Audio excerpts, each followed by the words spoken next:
Open the door in a bright white hat and watch what happens. The chickadee that normally bounces to the perch pauses on the trellis. The robin angles its body a few degrees deeper into the hedge. The jay on the maple holds a breath, gives one hard note, and the yard goes thinner than it was 10 seconds ago. You didn't shout. You didn't wave. You wore one thing that looked harmless to you and loud to them.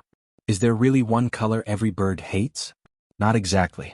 The truth is more interesting, and it will change how you dress for your own yard. Birds don't react to color the way we do. They react to what color does in their visual world. Brightness, contrast, reflection, and motion. Wear those the wrong way and the yard goes quiet. Wear them the right way and you disappear into the map like a trusted landmark. Start with what birds actually see. You and I have 3 kinds of color receptors. Most songbirds have 4, including sensitivity to ultraviolet. That means white fabrics and neon colors are not just bright, they are often UV loud. Many laundry detergents add optical brighteners that make whites and some brights glow in the UV range.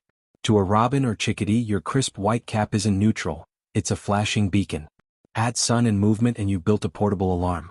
Now flip your attention from you to them.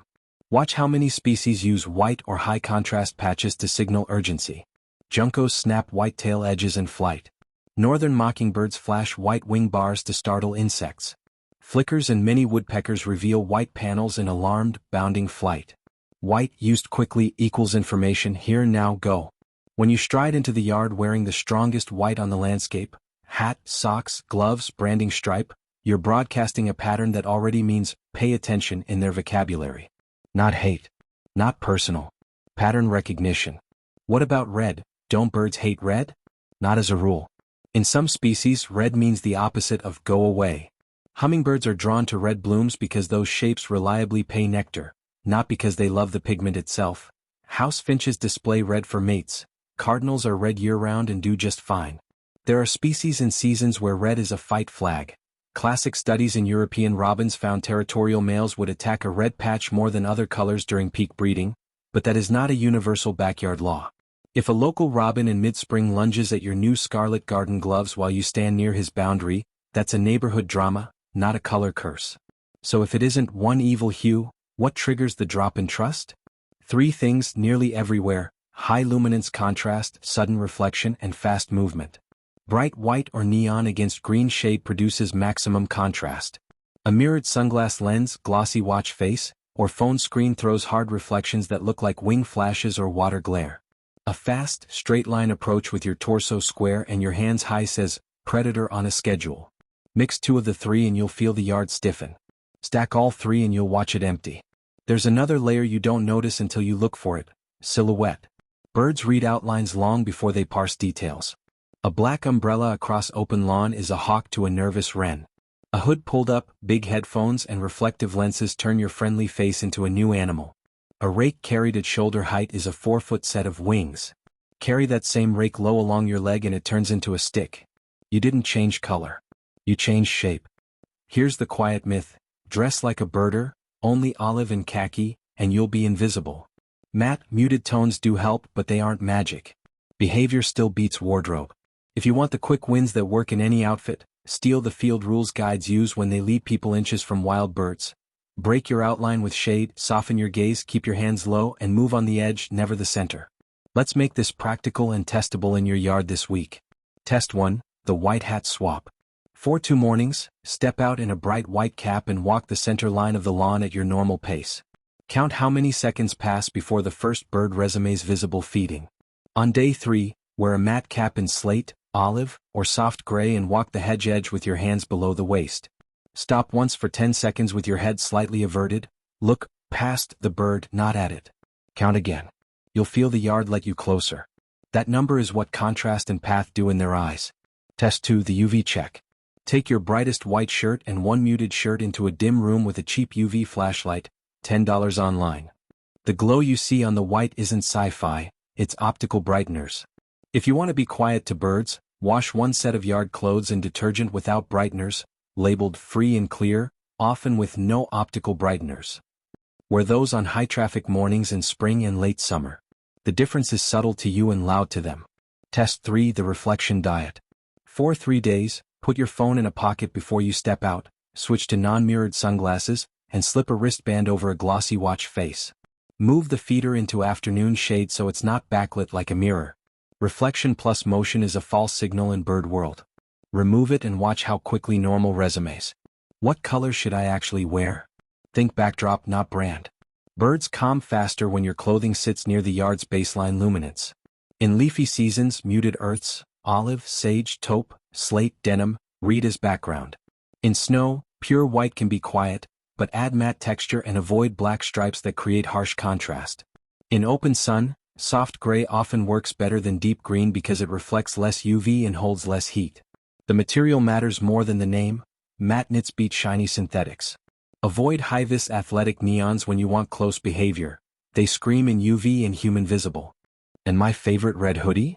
Wear it on calm afternoons when you're not trying to get close, or in the non-territorial season for your most reactive species. If you test it and one species repeatedly stiffens at a distance, say an early spring robin guarding a tight fence line, give that animal a week of cooler tones while it settles. You aren't living for birds, you're living with them. Now let's talk about the thing that undoes even perfect clothing: movement. Birds notice your path and pace more than your palate. A straight, quick line across the middle with your chest square and your eyes up means, I own this space. An arcing line along the hedge with your head slightly turned and your hands low means, I'm passing through. The former pushes little birds 2 posts deeper. The latter lets them keep feeding within 6 to 8 feet. This is not wishful thinking. Garden studies on flight initiation distance, how close an animal allows you before fleeing, show birds shrink that bubble around slower, edge-moving, predictable people, especially familiar ones. Your voice and micro-rituals can trump fabric entirely. The scrape of your seed scoop. The latch's 2-note click. The phrase you always use at the bird bath, say it softly at the same minute for a week and you'll see birds arrive before the water does. University groups working on urban birds, Exeter in the UK, Washington in the US, have shown individualized responses to familiar humans. You are teaching the yard your vocabulary every day, by repetition, not by lecture. There are few times when color does deserve extra caution. During intense territorial weeks, avoid challenge flags. That means bright chest-level patches in the same hue family as a hyperterritorial bird's badge, scarlet at breast height in an angry robin's lane, ultra-blue blocks near a bluebird pair, large white flashes near a mockingbird defending young. Not because those colors are evil but because badges talk to badges. In hummingbird season, red near your face can bring a curious hover you don't expect. It's charming until you flinch, then everyone loses. Keep red small, lower, and matte when fledglings are learning the map. A quick word about safety and ethics birds can see. The quietest outfit in the world won't help if your glass is invisible. Mark your biggest pains on the outside with a simple 2" by 2" dot or line pattern, guidance you'll find from the American Bird Conservancy. Move hot, shiny feeders out of full noon glare. Keep cats inside or in a catio. Nothing you wear can offset a predator in the shrub. Keep water clean and shaded in heat. Replace nectar daily in high temperatures. Pause soft suet on scorching days. Birds don't just notice your shirt. They notice your choices. If all of this feels like too much, reduce it to one sentence you can remember when you reach for the door.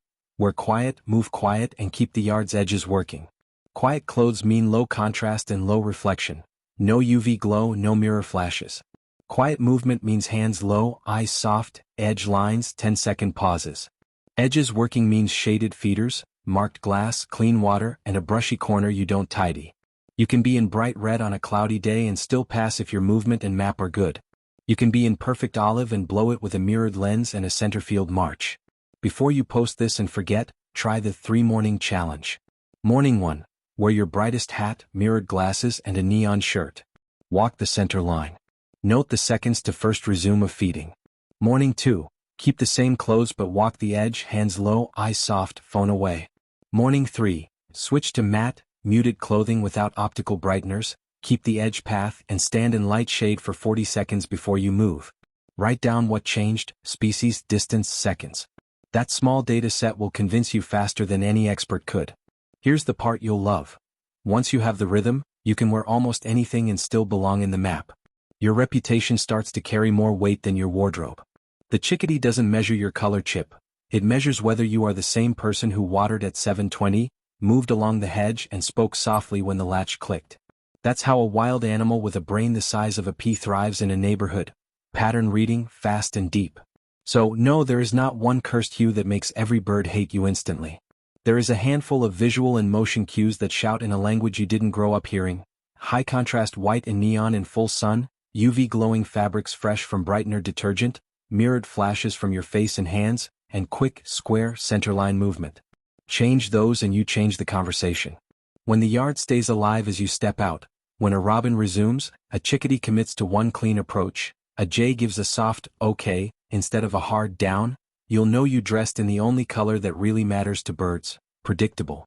If this helped, tell me exactly what you wore when your yard stayed calm, cap color, shirt type, matte versus shiny, and the first behavior that changed, seconds to resume, distance to feeding, who showed first. Include your region. Neighbors can copy your quiet. And if you found a detergent without optical brighteners that keeps you invisible to birds and still cleans the mud off your knees, share the name. I read every story. The more we compare notes, the faster we all learn to look like part of the place we love.